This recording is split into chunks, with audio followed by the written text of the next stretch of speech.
नमस्कार दोस्तों, मैं हूं महावीर कर्मा और श्री वेदा एकेडमी के YouTube वीडियोस में आप सभी का स्वागत है। दोस्तों, आज सिंधु घाटी सभ्यता का हमारा ये अंतिम वीडियो होगा जिसमें हम सिंधु घाटी सभ्यता के पतन की बात करेंगे। और दोस्तों, इसके बाद जो आगे वीडियो होंगे वो आपके वैदिक सभ्यता से होंगे। इस तरह हम आगे इतिहास को बढ़ाते बढ़ाते जाएंगे।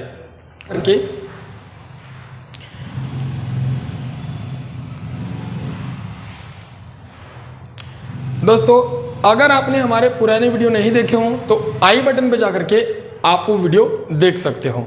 चलिए दोस्तों, अब हम इसे स्टार्ट करते हैं। देखिए, हम बात कर रहे हैं हड़प्पा सभ्यता के पतन की। हमें बात करना है हड़प्पा सभ्यता के पतन की, और पतन की बात करना है, मतलब डिक्लाइन की बात करेंगे। तो दोस्तों, पतन को समझने से पहले हमें यह बात ध्यान रखनी पड़ेगी, हड़प्पा सभ्यता या कोई सी भी सभ्यता हो, वो सभ्यता अगर उसके चरम पे पहुंच जाती है तो उसमें हमें उसके हास के जो है गुण या हमको साक्ष्य जो है दिखाई देने लगते हैं। जैसे हड़प्पा सभ्यता एक नगरीय सभ्यता थी जिसका पतन निम्न कारणों से हुआ। निम्न कारण जो है इसके हम इन्हें जानेंगे।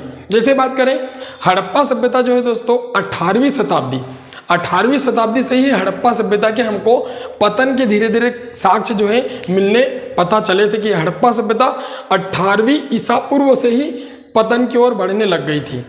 अब मान लो जैसे हम बात करें मोहनजोदड़ो का जो है विकास तरम की बात करें तो 2000 BC इसमें उसका विकास पूरी तरह से हो गया था, चरम पर थी। और अगर उसके हम पतन की बात करें तो 2200 से उसका जो है पतन स्टार्ट हो गया था मोहनजोदड़ो का।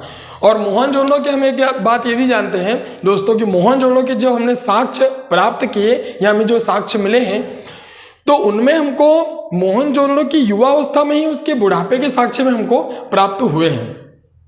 अब हम देखते हैं, इसको समझते हैं। पहले इसकी पृष्ठभूमि हम तैयार करते हैं अच्छे से कि हड़प्पा सभ्यता का जो पतन हुआ तो हमें किस प्रकार से पतन मिला, हुआ क्या। देखिए दोस्तों, हड़प्पा सभ्यता में हमने जहाँ पर हड़प्पा सभ्यता में हमने कुछ चीज़ें देखी थी। जैसे हमने देखा था नगर नियोजन हमने देखा था। नगर नियोजन हमने देखा दोस्तों, ये नगर नियोजन जो है, एक्सक्यूज मी, मैं आपको यहाँ पर बता देता हूँ। हड़प्पा सभ्यता में हमने कुछ चीज़ें देखी थी। जैसे हमने देखा नगर नियोजन। अब नगर नियोजन हमने देखा, परंतु जब हमें हड़प्पा सभ्यता के पतन के कुछ साक्ष्य प्राप्त हुए तो हमने ये देखा नगर नियोजन में जहाँ पर उनके घर एक सुव्यवस्थित ढंग से बने थे, वहीं पर वो घर जो है उनके बेतरतीब बनने लग गए। मतलब कि यहाँ पर बेतरतीब बनने लग गए, कोई भी उसका नियोजन नहीं था, कुछ भी उसमें हमको व्यवस्थाएं नहीं दिखाई दी। बात की बात करें, हमने जहाँ पर बात की थी कि पक्की ईंटों का प्रयोग किया गया, यहाँ पर पक्की ईंटों का प्रयोग किया गया। हमने देखा कि वहीं पर हमें बात के क्रम में हमें जो साक्ष्य प्राप्त हुए वो कच्ची ईंटों के साक्ष्य प्राप्त हुए। और तो और हमें यह भी प्राप्त हुआ कि जिन ईंटों का प्रयोग इन्होंने पहले किया था घर बनाने के लिए, या जिन ईंटों से इन्होंने पहले अपने महल या दुर्ग बनाए थे, बाद में तोड़ने के बाद इन्हीं ईंटों का, पुरानी ईंटों का ही प्रयोग फिर किया गया। दूसरी बात करें, देखिए दोस्तों, नगर नियोजन है, इसमें हमने बहुत सारी चीज़ें पढ़ी हैं। अन्नागार पढ़ा, स्नानागार पढ़ा, बहुत सारी चीज़ें हमने इसमें पढ़ी है।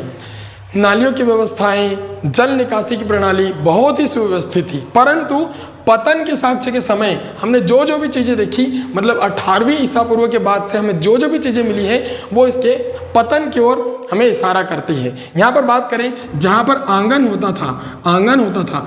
अब दोस्तों बाद में आंगन में भी क्या होने लगा, बंटवारे होने लगे। इतना बड़ा आंगन था, आंगन में दीवारें खड़ी हो गई, बंटवारे होने शुरू हो गए। हमने बात की थी मोहनजोदड़ो में, हमें जो है दोस्तों मोहनजोदड़ो में क्या मिला था, ये मोहनजोदड़ो जिसका पश्चिमी तट था। पश्चिमी तट में हमें लंबी लंबी चौड़ी चौड़ी सड़कें मिली थी और हमने जिसे राजपथ कहा था। दोस्तों वहीं पर ये गलियां, ये जो चौड़ी चौड़ी सड़कें थी ये तंग गलियों में परिवर्तित हो गई थी। यहाँ पर दोस्तों जहाँ पर हमने आगे की बात की थी, हमें एक नगर सुव्यवस्थित मिला था, वहीं पर हमें कच्चे मकान मिलने लग गए। दोस्तों जहाँ पर हमें हड़प्पा सभ्यता के जो मेन स्थान जो मिला था वो हमें मिला था मांडा से लेकर के दायमाबाद तक का। जो दोस्तों ये स्थान थे, ये क्या हुआ, धीरे से परिवर्तित होकर के पूर्वी राजस्थान और पूर्वी गुजरात में आ गया पूरी तरह से। तो ये कुछ न कुछ इसके पतन की ओर हमें लेके जा रहा है। और दोस्तों यहाँ पर कालीबंगा है, राखीगढ़ी है, जो सारे स्थल थे इनमें हमको बाद में बस्तियां जो मिली है वो कच्ची बस्तियां मिली है, यहाँ पर पक्की बस्तियां हमें नहीं मिली है। तो ये सारी चीजें हमें पतन की ओर इशारा करते हुए ले जाती है कि इसका पतन किस प्रकार से हुआ होगा। अब दोस्तों सिंधु घाटी सभ्यता का जो पतन हुआ, तो यहाँ पर बहुत सारे विद्वानों का मत है कि किस विद्वान ने अपना क्या मत रखा है, या उस विद्वान के अनुसार किस प्रकार से सिंधु घाटी सभ्यता का पतन जो है हुआ होगा। आइए अब हम इस पतन और इस मत के बारे में बात करते हैं। तो देखिए, सिंधु घाटी सभ्यता में हमें एक एक विद्वान और उसके द्वारा दिए गए मत को पढ़ना है, और एग्जाम में दोस्तों ये आपसे पूछे जाते हैं, 1 लाइन फैक्ट में जरूर आते हैं। जैसे हमें एक मत मिलता है आर्यों का आक्रमण। अब किस विद्वान ने कहा कि सिंधु घाटी सभ्यता का जो पतन है वो आर्यों के आक्रमण से हुआ, तो वो हुआ है मार्टिमर व्हीलर ने और अर्नेस्ट मैके ने और जॉन मार्शल ने। इन तीनों का मानना है कि सिंधु घाटी सभ्यता पर आर्यों का आक्रमण हो गया। हम जैसे अगला जो हमारा पार्ट पढ़ने वाले हैं वो पढ़ने वाले हैं वैदिक सभ्यता, और वहाँ पर हम आर्यों के बारे में बात करेंगे। तो ये कहा गया इनके द्वारा कि आर्यों ने सिंधु घाटी सभ्यता पर आक्रमण कर दिया, जिससे वहाँ पर इनका पतन हो चुका और आर्यों का वहाँ पर निवास हो गया। चलिए अगला है बाढ़ से पतन। बाढ़ से पतन को किसने माना है, तो जॉन मार्शल, अर्नेस्ट मैके और रंगनाथ राव, इनका कहना है कि सिंधु घाटी सभ्यता का जो पतन है वो हुआ है बाढ़ से। किससे हुआ है, बाढ़ से हुआ है। फिर है मलेरिया से पतन, तो ये माना है कनेडियन ने जो है KUR कनेडियन है, KUR कनेडियन, इन्होंने कहा कि भाई सिंधु घाटी सभ्यता का जो पतन है वो मलेरिया से हुआ है। कहीं हद तक आज हम जो बात करते हैं तो किताबों में और कहीं हद तक हमें ये भी मिलता है कि हो सकता है कि मलेरिया के द्वारा ही इनका पतन जो है हुआ होगा, क्योंकि ये नदियों के किनारे थे और वहाँ पर मलेरिया फैलने से इन सभी का पतन हो गया। अगला था जलवायु परिवर्तन।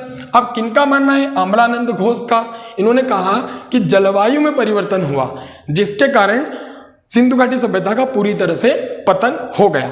और इन्होंने ही एक बात और कही थी, नदी मार्ग का परिवर्तन अमलानंद घोष के द्वारा। देखिए दोस्तों, एक मूवी आई थी मोहनजोदारो, उस मूवी में भी यही बताया गया था कि सिंधु घाटी सभ्यता में बाढ़ आने के कारण नदी का जो दिशा थी वो परिवर्तित हो गई और वो सिंधु घाटी सभ्यता की ओर हो गई, और पूरी की पूरी सिंधु घाटी सभ्यता जलमग्न हो जाती है, बाढ़ में डूब जाती है। तो ये भी बताया जाता है। कहीं हद तक ये मत भी जो है नदी मार्ग का परिवर्तन भी एक ठोस मत होता है, ये भी माना जाता है। अगली बात करें प्रशासनिक शिथिलता, और ये मानते हैं जॉन मार्शल। प्रशासनिक शिथिलता जॉन मार्शल के द्वारा मानी जाती है। ठीक है, अगला है जनसंख्या वृद्धि, और ये लैम्ब्रिक महोदय जो है इनके द्वारा कहा गया कि भाई जनसंख्या वृद्धि के कारण जो है इनका पतन हुआ है। यहाँ पर दोस्तों ध्यान रखना है, ये हड़प्पा सभ्यता के पतन में सबसे इंपॉर्टेंट चीजें क्या है, आपको हड़प्पा सभ्यता के पतन में ये मत ध्यान में रखने हैं, क्योंकि दोस्तों हड़प्पा सभ्यता के पतन को लेकर के इनसे ही क्वेश्चन आपसे ज्यादा बनेंगे कि किस विद्वान ने किस मत को कहा है या कौन सा मत किस विद्वान से संबंधित है, ये एग्जाम में क्वेश्चन पूछे जाते हैं। दोस्तों आज हमारा सिंधु घाटी सभ्यता का ये अंतिम वीडियो था। इसके बाद अब कल से हम जो है वैदिक सभ्यता के अगले इतिहास पार्ट को शुरू करने जाएंगे। अगर आपको हमारा वीडियो पसंद आता है तो प्लीज़ वीडियो को लाइक कीजिए, शेयर कीजिए, और दोस्तों सब्सक्राइब अगर नहीं किया है आपने तो इसे सब्सक्राइब कीजिए। Thank you.